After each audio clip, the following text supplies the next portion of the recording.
So we've got unlimited transfers to use ahead of the round of 16, but before we build the new squad, let's take a quick look at how Matchday 3 went.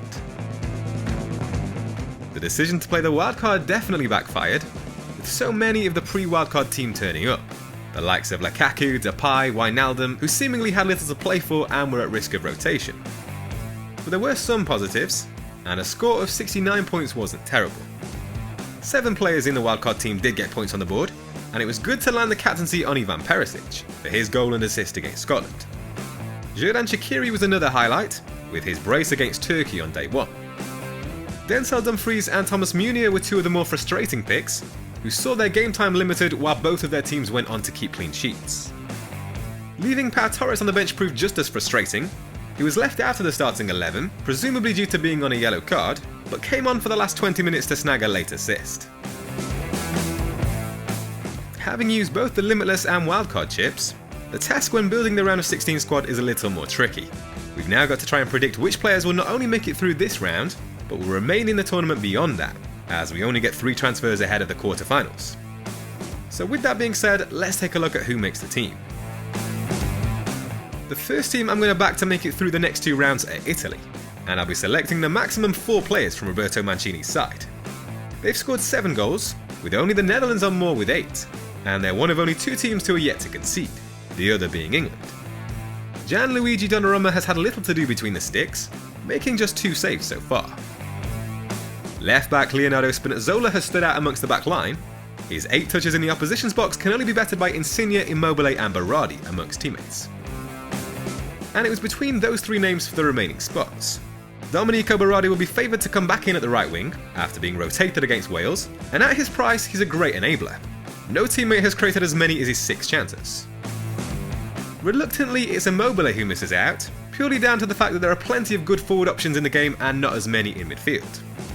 Lorenzo Insigne has been the second most threatening player for Italy behind Immobile, taking 5 shots in the box compared to 8. The second team that are worth loading up on in my opinion are the Netherlands. They should be strong favourites to make it past Czech Republic in the round of 16, and would then take on either Wales or Denmark in the quarterfinals. Again, I've gone with 4 players, 1 from each position this time, and they more or less pick themselves. Martin Stekelenburg between the sticks, and right wing back Denzel Dumfries, who's had 4 big chances in the tournament so far, more than double the amount of any other defender. Gini Wijnaldum is the obvious place to go in midfield, only Aaron Ramsey can better his 3 big chances amongst players in that position.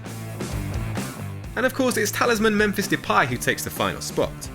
He trails only Alvaro Morata and Cristiano Ronaldo for big chances amongst forwards, with 4. France were huge favourites coming into the tournament, and it was no surprise to see them top that group. They should have the better of Switzerland in the round of 16, but could then take on Spain in the quarterfinals, should they make it past Croatia. They're also on the tougher side of the draw, with the likes of Italy and Belgium, so for that reason I've staked a little bit less on France. KARIM Benzema dispatched from the penalty spot in the 2-2 draw with Portugal, so it could be worth taking the saving he offers on Mbappe up front, while Presnel Kimpembe provides the cheapest secure route into their defence. Now, as an England fan, this next selection might be hot over head, but I'm actually going with 2 players from Gareth Southgate's side, despite a tough fixture against Germany.